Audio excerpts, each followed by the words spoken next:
First, I want to thank the organizer who invited me to give this talk, and I'm very honored to be put in this session with good speakers, so I will try to put up with the English and with the talk. Basically, I think it's not a very common aspect that we talk in surgical oncology meetings, even though there's a lot of data about it. But I'm going to talk about perioperative events and the risks for tumor recurrence following colorectal cancer surgery. The outline of my talk, I will first talk about certain events that increase the risk for recurrent tumor after colorectal cancer recurrence. I will talk about the theory, the way I see it, and then I will talk about the first in vitro study that we did in our department, and then about a very nice Spanish study, and then our last in vitro study, which is still ongoing. So, which perioperative events may increase the risk for recurrence of tumor after resection of colorectal cancer? So this is a list of some of them, and I'm going to talk on each one of them. We know that perioperative complications may be associated with later recurrent tumor. We know that blood transfusion perioperatively also can do it. The surgical approach, I assume some of you will not agree, but I will bring some data about it, and one slide about animal studies, and then I will go on for the other studies. So about perioperative complication, there is a lot of accumulated data that support the association between perioperative complication and the long-term outcome. These data show that there is a decrease in survival if you have a complication, there is an increase in cancer recurrence, and it is most prominent with abdominal leaks. And this is a nice study that was published in the Annals of Surgery a few months ago. The nice thing about this study, there is the number of patients. This is more than 12,000 patients. This is a retrospective study. They took all patients that underwent a curative intent colorectal resection. They excluded people that died in the first 90 days in order to see long-term outcome. And then they have looked about the overall survival outcome of this patient. So if you can see in this graph, patient with no complication, this is the Kaplan-Meier curve, and patient that had any kind of complication lived less. The long-term outcome was worse. Sorry. Now they have divided it into patient that had no complication, patient that had non-infectious complication, and patient with infectious complication. Actually, no complication, the overall survival was very good. Any kind of complication but no infections was less, and infection complications had the worst prognosis long term. Now they did another thing. They divided the groups into severe infection versus non-severe infection versus other complication. We don't have in this graph patient that had no complication. And what they showed, that if you have a complication which is non-infection, this is your overall survival. If you have a complication but the infectious complication less severe, this is your curve. And if you have a severe infectious complications, your long-term outcome down the road will be the worst. So the conclusion of this study was that the presence of any postoperative complication is associated with worse long-term survival after colorectal resection, that infectious complications are the primary driver of poor survival in this population, and patients with severe infection are at greatest risks. So this is about complications. Now what about transfusion? There is a lot of data also that there is an association between blunt transfusion and poor prognosis, long-term poor prognosis. And this is after a curative intent surgery for colorectal cancer. There is some controversy whether this is a causative effect, if there is a causative effect, or this is a surrogate for other factors. So I'm going to show here a small study. This is a small study that we have published about 3 years ago. We took 201 patients that underwent a curative intent laparoscopic resection for colorectal cancer, and we followed up this patient to see their overall survival and disease-free survival. And as you can see here, this is the overall survival of the patient. Patient that got blood transfusion perioperatively in the day of operation or the day after, their overall survival was less.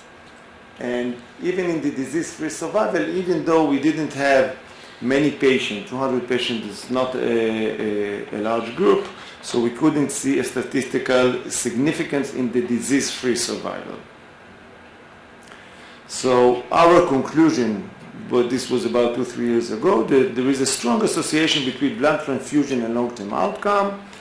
In our study, we could not show a causative effect. However, in other papers, a causative effect was suggested.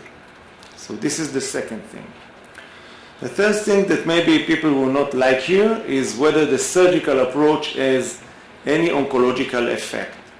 We know that all the studies that compared open to laparoscopic approach in colorectal cancer surgery demonstrated equal long-term disease-free survival, except 2 studies. The only 2 studies, which are prospective randomized studies, have shown that if you operate in a laparoscopic fashion stage 3 patient, they might benefit from long-term oncological outcome. The first one is the famous study by Lassie, because this is the first prospective randomized study. And what Lassie showed that in stage 3 patient, a patient that underwent open surgery had a worse survival down the road compared to patient that underwent laparoscopic surgery.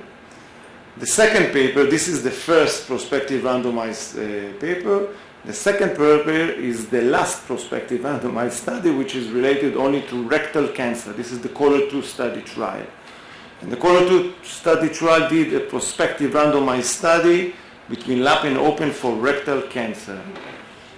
The outcome was equal besides stage 3 patients. Stage 3 patients that were operated in an open fashion has a worse disease-free survival than those who were operated laparoscopically.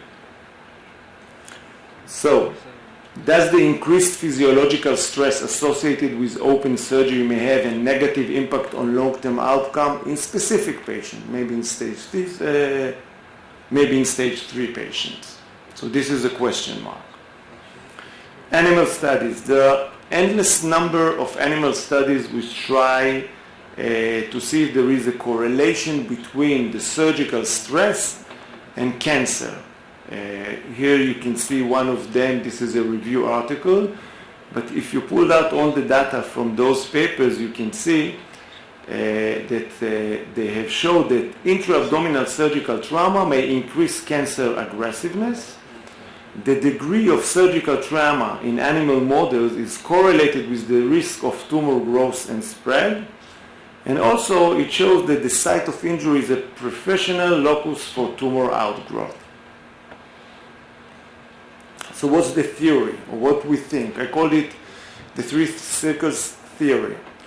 The first circle, we know that we take out a tumor, there are some residual cancer cells. It might be circulating tumor cells, it might be micromets sitting somewhere, it might be some local cells. And this paper here showed that after surgery, the rate of circulating tumor cells in the blood goes much higher, a few hours after surgery. So it's not only the fact that you have some residual tumor somewhere, it's the surgery itself that may increase the level and the amount of circulating tumor cells in the body. So this is the first circle. The second circle is we know that any surgery, and specifically surgery that has a complication, there is an increased systemic inflammation. There is some data that support that increased systemic inflammation or any inflammation stimulate cancer cells. The last circle, or the third circle, is cellular immunosuppression. Also here we have a lot of data that shows that surgical stress for itself, and if you have a complication or other things, there is some cellular immunosuppression. So those three circles, you might find a patient here that might suffer from long-term outcome, from a bad long-term outcome. I'll try to make it.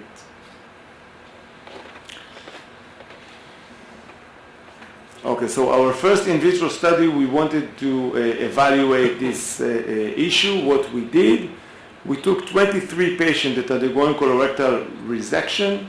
We took peritoneal fluids prior to surgery, and then we left the drain in the abdomen, and we sampled the drains in each one of the day until the fourth operative day. And then we took those fluids and put them with cancer cells. This is called a scratch migration assay, to see if the cancer cells becomes more aggressive.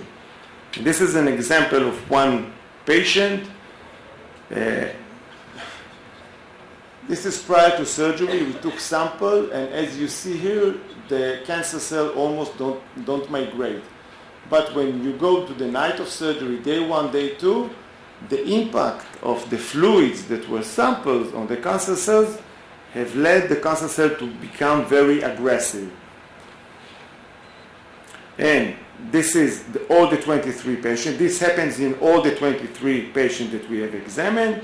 And you can see that prior to surgery, if you take some fluids from the abdomen, put with cancer cells, nothing happens. But in the first 3 days, the cells becomes very aggressive. We also saw that there is a correlation between the cytokine levels from the fluid, TNF-alpha and interleukin 10 and others. So our first study conclusion that was published last month was that surgical stress increases migration capacity of colon cancer cells. This effect peaks during the first 3 postoperative days and decreases thereafter, and it is associated with increased and inflammatory mediators levels in the abdomen. I will go briefly on the Spanish study because this is a brilliant study. This also was published a few months ago in the Annals of Surgery. They did something which is a little bit related to what we did, but much more complicated and nicer. They did a prospective mesh cohort study. They took patients that had a leak, and they called them the infection group, and they took some patients that didn't have a leak, and they compared them in few things. They took peritoneal samples, and they took some serum samples prior to surgery, and only in day 4. They didn't take in the first 3 days because we have shown that in the next 3 days, the surgical stress goes up and down, and afterwards it should be back to normal. And they also measured the long-term effect. So in the non-infection group, they saw that, and they also evaluate the migration of cancer cells and the invasion. So prior to resection, the migration and invasion was low. This we know for every patient. In the 4th postoperative day, there was also a low migration, a low invasion of tumor cells when they put the samples of the patients with the tumor cells. And this could be anticipated based on our result that the stress that augment the aggressiveness of cancer cells stops in the 4th operative day. But what happened in the infection group? In the infection group, of course, prior to the resection, everything was low. But in the 4th postoperative day, when you expect that the surgical stress will be low and the migration will be low, they found a high migration from peritoneal fluids and serum and high invasion of the tumor cells. And the nice thing that they did, they also followed up on this patient, and they saw that the disease-free survival of the infection group was much, much less than those in the non-infectious group. So their conclusion was that postoperative peritoneal infection enhanced the invasive and migration capacity of residual tumor cells after surgery, and this may facilitate the growth of recurrent tumor. Now I move to my last 3 slides, and this is our second in vitro study that we are doing right now. Our aim was to evaluate if active reduction in the surgical stress response would reduce the pro-malignant post-surgical effect. As we shown in our first study, TNF-alpha was correlated with the pro-metastatic effect from the peritoneal fluids that we took from the patient. So our plan was to evaluate if we block TNF-alpha, would it reduce the pro-malignant effect of the samples that we took from the patient. So the plan was very simple. This is a patient Y. You can see prior to surgery the migration capacity of the cell was very low, but in day 2 this was probably the most prominent inflammatory process in his abdomen. The effect of the migration of cancer cell was very high. You can see it here. This is the scratch assay. So we were thinking, how can we block it? And we know that we have Remicade in the market that they use in IBD, so we decided to add Remicade to the specimen. And here you can see 2 patients, and you can see it very nicely. First, we have until now 18 patients. Remicade inhibition was evident in all but 1 patient, and the inhibition of the migration capacity of cancer cell when we added Remicade to the peritoneal fluids from the patient was between 20 to 80%. And this is the average of our first 18 patients. This is the impact of peritoneal fluids from patient on the colon cancer cell, and when we add Remicade, this impact was much, much less. So our final conclusions of my talk is that first, perioperative events are associated with future cancer recurrence, mainly complications but other things. This may be related, based on many data and our data as well, to the associated increase of physiological stress response after surgery, which might also increase if you have any event perioperatively.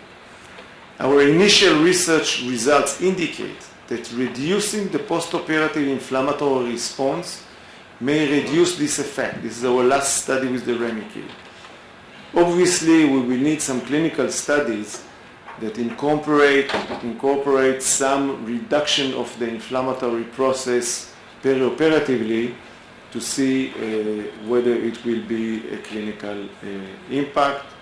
And this is the lab that we work in. This is the lab which is affiliated to the department. It's 50 meters from the department. And I want to thank Dr. Liron Berkovich, our PhD, that is in charge on this lab and runs from the OR to the lab, OR to the lab all day long. And without her tremendous efforts, we couldn't do it. Thank you very much.